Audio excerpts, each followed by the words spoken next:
Protein full breakfast కావాలి అంటే ఈ అలసంద దోసని తప్పకుండా ట్రై చేయండి. మంచి క్రిస్పీగా, టేస్టీగా చాలా బావుంటాయి. ముందుగా గిన్నెలో 1 కప్పు అలసందలు వేసుకోవాలి. వీటినే బొబ్బర్లు అని కూడా పిలుస్తారు. మీరు ఎర్ర బొబ్బర్లైనా వాడుకోవచ్చు. అదే కప్పుతో అరకప్పు బియ్యం, 1 స్పూన్ మెంతులు వేసి, నీళ్లు పోసి 8 గంటల సేపు నానబెట్టుకోవాలి. నేను రాత్రంతా నానబెట్టానండి. ఉదయానికి ఇలా చక్కగా నానిపోతాయి. ఇప్పుడు నీళ్లతో 3, 4 సార్లు శుభ్రంగా కడిగేసుకొని మిక్సీ జార్‌లో వేసుకోవాలి. నానపెట్టిన అలసందలు, బియ్యము, మెంతులతో పాటుగా ఒక ఉల్లిపాయి, 2 పచ్చిమిర్చి, కొద్దిగా అల్లం ముక్కలు వేసి ఒకసారి గ్రైండ్ చేసి, నీళ్లు పోసి ఇలా మెత్తగా దోసపిండిలాగా రుబ్బుకోవాలి.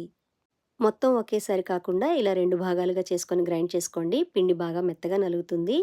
ఇప్పుడు కొద్దిగా జీలకర్ర, మీ రుచికి తగ్గ ఉప్పు వేసుకొని పిండిని అంతా బాగా కలిసేలాగా కలుపుకోవాలి. ఈ పిండిని ఫర్మెంట్ చేయాల్సిన అవసరం లేదు. రుబ్బుకున్న వెంటనే దోసలు వేసుకోవచ్చు.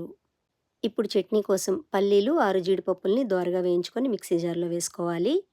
ఒక ఉల్లిపాయ, 2 టమోటాలు, కొద్దిగా చింతపండు, మీ కారానికి సరిపడే ఎండుమిరపకాయల్ని నూనెలో మగ్గించుకొని వేసుకోవాలి.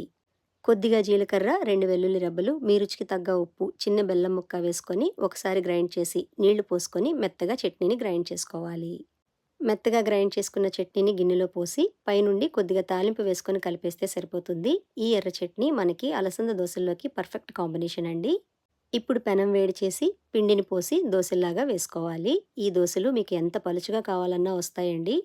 ఇప్పుడు దోస చుట్టూ పైనుండి కొద్దిగా నూనె వేసుకొని ఒక పక్క ఎర్రగా కాలిన తర్వాత రెండో పక్కకు తిప్పుకోవాలి. ఇలా 2 పక్కల ఎర్రగా కాల్చుకున్న దోసని నేను చూపించిన పల్లి చట్నీతో నంచుకొని తింటే చాలా టేస్టీగా ఉంటాయండి. మంచి హెల్తీ అండ్ టేస్టీ ప్రోటీన్ అలసంద దోసల్ని పిల్లలు, పెద్దలు అందరూ తినొచ్చండి. పైన క్రిస్పీగా, లోపల సాఫ్ట్‌గా చాలా బావుంటాయి. ఈసారి బ్రేక్‌ఫాస్ట్‌లో తప్పకుండా ట్రై చేసి చూడండి.